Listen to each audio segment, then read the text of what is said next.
See, somebody sent me an email, a video actually last Friday, and it had you talking at the Socialist Union International, whatever it was called. Yes.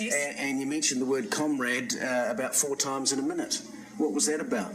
It was a rally, and I would have been about 25 years old, and it probably would have been in Hungary. It was in 2009. It would have been in Hungary, was it, or was it in... It was in 2009. Oh, well, I can't remember which country it was in.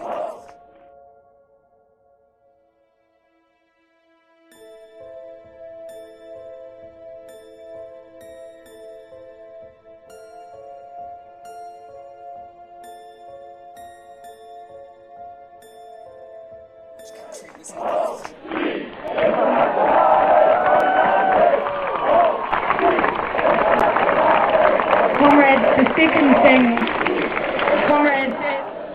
comrades, and our LGBT comrades.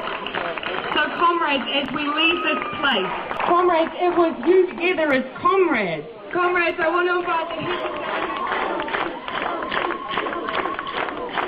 comrades, we have... Viva UC Viva! Viva UC Viva!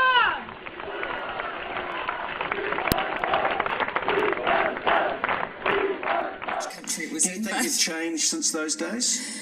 No, not particularly. No. Do you think you've changed since those days? No, not particularly. No. You will see men like William Jefferson Clinton who pretend to be a Christian. William Jefferson Clinton is a devout Marxist. Marxists do not believe in God. And his wife Hillary,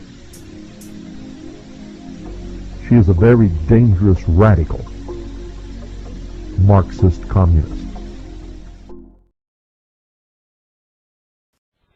You know, it's sad to be able to see what is coming just as clear as if it were happening right in front of my eyes at this very moment. To be able to see it at a future time, because I've studied these scum for so many years, and I've watched what they have done in other countries to defeat their enemies and establish their socialist utopian slave market. And so I can anticipate that with a little research, a little listening, a little reading, I can pretty much tell you exactly what they're going to do whenever they're going to do it. And you all know that. Those of you who have been listening to me for all these years, you know that I have been consistently the only person in this country who has made accurate predictions each and every single time. And I'm telling you right now, it is sad and it is frustrating to know that something is going to happen and not be able to convince people that it's going to happen and be able to stop it. Long before this wave of terror began in the United States, I told you over this radio broadcast that it would happen. I said that New York City, I was saying that before I ever had a radio broadcast, and it's on tape in every one of my lectures. I said New York City would be the first strike of terrorists in this country, followed by some place in Middle America.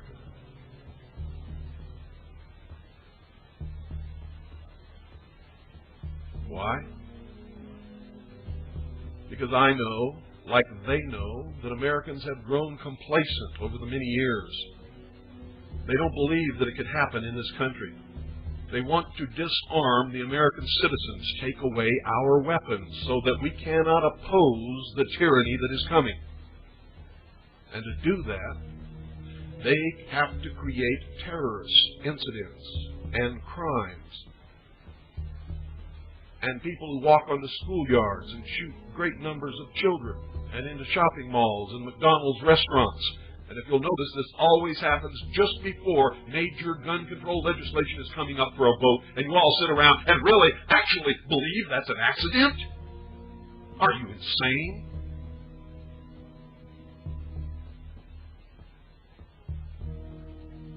It's social engineering in the grand scale and the classic method of Karl Marx, Friedrich Engels, V.I. Lenin, Stalin, Fidel Castro, Che Guevara.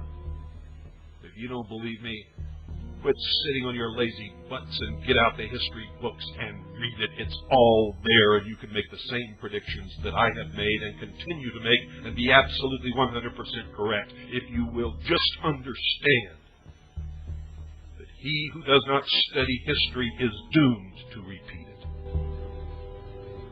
That is the truth.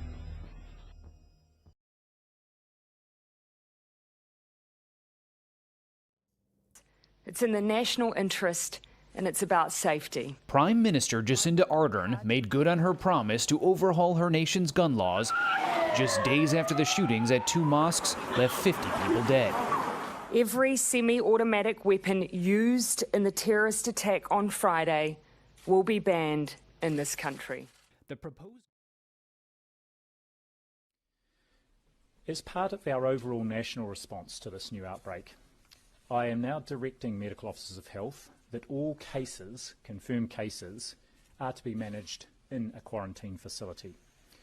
Now, this is different to how positive cases were managed when we were last at levels 4 and indeed 3, and shows how serious we are about limiting any risk of ongoing transmission, even in self-isolation and including to others in the household.